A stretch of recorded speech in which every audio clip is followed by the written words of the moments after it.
Salut mes madrilènes, salut mes merengues, salut mes galactiques, j'espère que vous allez tous très bien. Les gars, c'est quoi cette mi-temps? Mais c'est quoi votre problème? Pourquoi?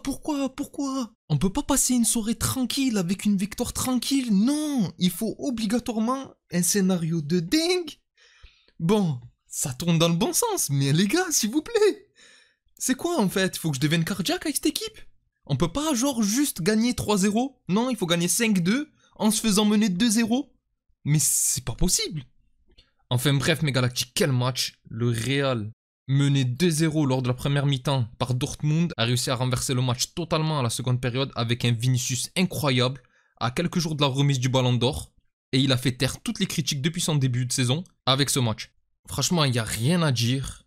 À tous ceux qui pensaient que genre c'était un peu un joueur surcoté, qu'il ne méritait pas le Ballon d'Or, que... Mais les gars, regardez le match de ce soir. D'où il mérite pas le Ballon d'Or? Alors oui, c'est vrai, sa première mi-temps, elle n'était pas incroyable. Et il a bien été tenu par Ryerson. Mais en deuxième mi-temps, il a mangé à lui tout seul le côté droit de Dortmund. À lui tout seul, il les a fait danser. À chaque fois qu'il avait le ballon, c'était danger. Bon, du coup, je vais arrêter de parler de Vinicius pour le moment. Sinon, ben, toute la vidéo, elle va tourner autour de lui. Et même s'il le mérite, c'est pour parler du match en général qu'on est réunis. Mais de toute façon, c'est sûr qu'on va reparler du Brésilien. Alors du coup, victoire du Real Madrid avec l'ouverture du score de Malen à la demi-heure de jeu pour Dortmund. Break confirmé 5 minutes plus tard grâce à Gittens. Au retour des vestiaires, c'est le gladiateur Rudiger qui va permettre au Real de se relancer. 5 minutes plus tard, premier but de Vinicius pour l'égalisation. C'est ensuite le soldat Vasquez qui, à 10 minutes de la fin, va permettre aux Madrilènes de prendre enfin l'avantage avant que le show de Vinicius ne démarre pour encore un doublé sur 2 rushs solitaires qui porteront le score final donc à 5-2. Malgré tout, au-delà de la victoire, il y a quand même eu de grosses lacunes encore ce soir, surtout défensivement. À retenir aussi qu'en première mi-temps, ce n'était pas la joie en attaque non plus, avec le trio de devant assez timide. Mais bon, comme d'habitude, on va en reparler en faisant le déroulé de la rencontre. Alors, concernant la composition, déjà on a eu la présence de Luka Modric en titulaire, avec du coup Valverde qui a joué un cran plus bas à la place de Tchouaméni. Et franchement, c'est une bonne compo, hein. Mais pour moi, tu la mets en place quand tu sais que tu vas avoir la possession, que tu joues face à des équipes un peu moins physiques, pas sur un match face au dernier finaliste qui est en pleine bourre en Ligue des Champions et qui allait forcément mettre de l'intensité. Pour moi, il fallait un peu plus de joueurs à vocation défensive, surtout quand on a vu le bouillon en première période. Et si vraiment en fin de match, tu as besoin de pousser, là oui, tu rentres Modric et tu essayes de jouer un petit peu en mode tout pour l'attaque. Mais pour moi, il fallait pas commencer le match comme ça. Malgré tout, le Croate a été très bon, surtout en seconde période comme l'ensemble de l'équipe, mais je ne pense pas que mettre Camavinga à sa place aurait été moins bien. Enfin bref, malgré tout, on a eu une bonne entame de match, on est rentré dans la rencontre avec de l'envie, un bon contre-pressing à chaque perte de balle, et contrairement au début de match face à Stuttgart ou Lille, j'avais l'impression qu'on était un peu plus sérieux, qu'on avait enfin compris. D'ailleurs, la première véritable action de la rencontre arrive sur un coup franc de Modric obtenu par Bellingham, justement sur une récupération haute, et sur le coup franc, le ballon qui est dégagé un peu en mode raté retombe dans les pieds de Mbappé, qui ne cadre malheureusement pas sa frappe, mais il me semble qu'elle était déviée.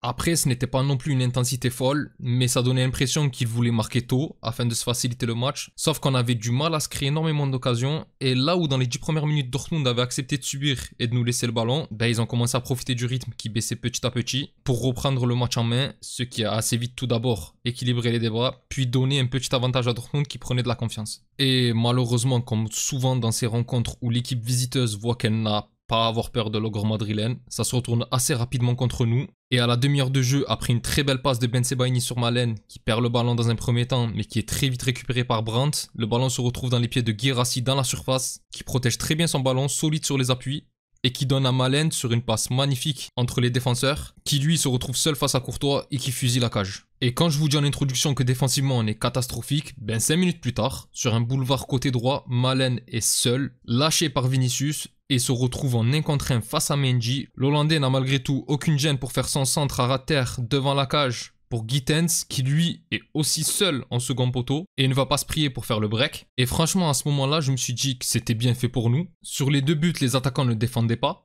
Les Allemands ont tout le temps sur leurs actions, personne ne monte sur les joueurs. Ils ont tout le temps de faire ce qu'ils veulent. Et avec des joueurs de la qualité de Dortmund, ben ça pardonne pas. Malgré tout, ces 2 buts auront eu tout de même pour effet de réveiller un peu les Madrilènes, puisque par la suite on va réussir à se retrouver 2 fois en très bonne position. Tout d'abord, dès la remise en jeu du break, Vinicius centre magnifiquement sur Bellingham seul dans la surface. Mais l'Anglais, qui à mon avis avait anticipé une possible sortie du gardien, fait l'erreur de mettre une tête beaucoup trop molle pour inquiéter les Allemands. Et rebelote quelques secondes plus tard sur une double action où j'avais vraiment l'impression à ce moment-là que cette soirée allait vraiment mal tourner, avec Rodrigo sur un premier temps qui fait un appel dans la surface dans le dos des défenseurs. Très bien servi, et alors qu'il est au duel, le Brésilien fait un joli geste avec une reprise du gauche qui s'écrase sur la transversale, puis le ballon retombe dans les pieds de Bellingham dans un deuxième temps qui tire un peu en déséquilibre, mais lui aussi sur la barre, et la balle rebondit malheureusement sur la ligne de but de Kobel. Après ça, on finit la mi-temps sans se créer d'autres occasions franches, même au contraire, c'est Dortmund qui va avoir l'occasion de mettre le troisième sur une frappe de loin de Brandt. Heureusement que Courtois, encore lui, est à l'affût et va la chercher alors qu'elle partait dans le coin gauche de la cage. Finalement 2-0 à la pause pour Dortmund et c'est totalement mérité pour les Allemands à la mi-temps qui ont joué en équipe.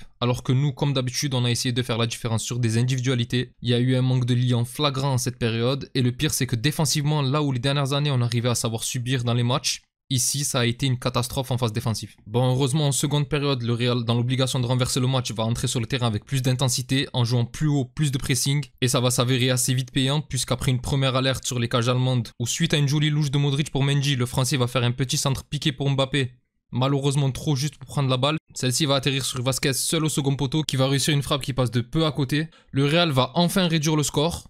Tout d'abord à l'heure de jeu où après une grosse phase de possession de l'équipe, Mbappé sur le côté droit des cages va réussir un centre pour Rüdiger qui va mettre une tête rageuse pour le 2-1.